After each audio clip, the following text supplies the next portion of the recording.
to the room, you want to check physician's orders. Make sure they have an order for an ABG. You'll want to wash your hands, gather your equipment, troubleshoot it if you need to. You'll walk in, wash your hands, make sure you wear the correct PPE. In this case, we'll just wear some gloves. You'll introduce yourself, verify it's the correct patient, let them know what you're gonna do, that you're gonna draw an arterial sample to do a blood gas.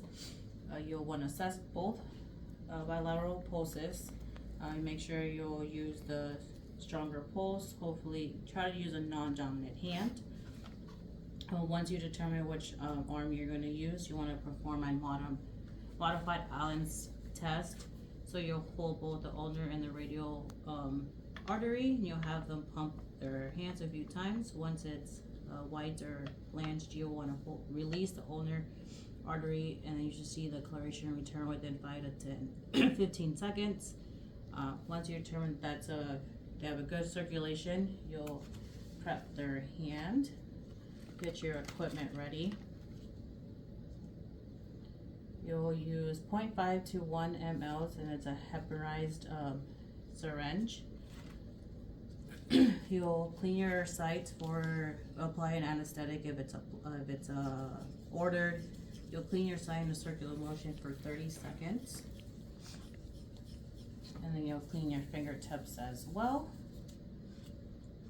Once you're done, you'll want to relocate your pulse and get your syringe ready. Bevel up, 45-degree angle.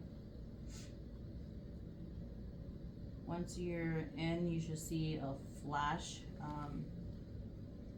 and then it should self-fill. Make sure it's at least 0.5 or 1 mLs.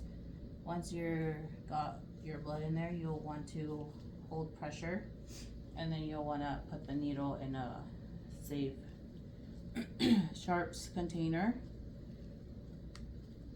You'll hold pressure for 3 to 5 minutes unless you know there are some bleeding disorders, and you'll want to hold for 10 minutes or longer. Once you're holding pressure, we'll put a vent cap on the syringe to get rid of any excessive air.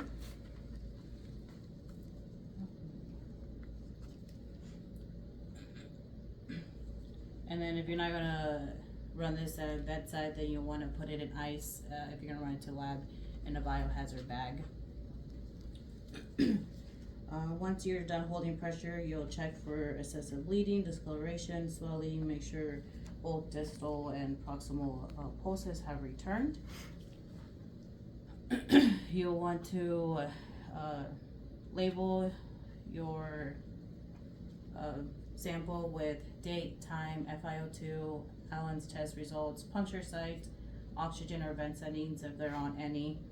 Make sure you sign it. If you have any blood spills, you'll want to clean it with bleach.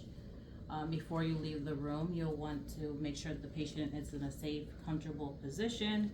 Let them know for any signs of it bleeding, and let their nurses know if there's any signs of that. You'll gather any of your equipment that you brought in. Make sure the sharps go in the sharps container. Waste go in the waste. Once you're done, you'll want to take your gloves off, wash your hands, chart, let any personnel, like their nurses, know